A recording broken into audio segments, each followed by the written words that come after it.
Walking back on a chill morning past Kilmer's Lake into the first broad gully, down its trough and over a ridge of poplar, scrub oak, and into a larger gully. Walking into the slow, fresh warmth of mid-morning to Spider Lake, where I drank at a small spring remembered from 10 years back. Walking northwest 2 miles where another gully opened, seeing a stump on a knoll where my father stood one deer season, and tiring of sleeting cold, burned a pine stump, the snow gathering fire orange on a dull day. Walking past charred stumps blackened by the 1881 fire to a great hollow stump near a basswood swale, I sat within it on a November morning watching deer browse beyond my young range of shotgun and slug, chest beating hard for killing,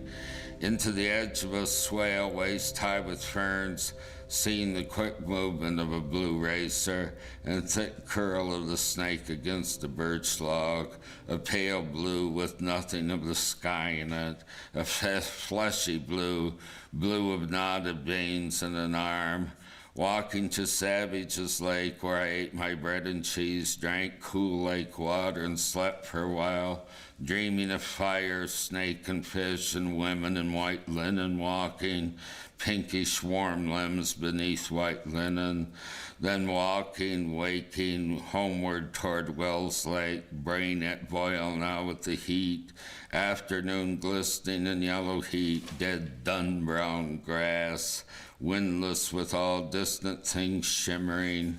grasshoppers, birds dulled to quietness, walking a log road near a cedar swamp, looking cool with green darkness and whining mosquitoes, crows caw overhead, Cooper's hawk floating singly in mateless haze,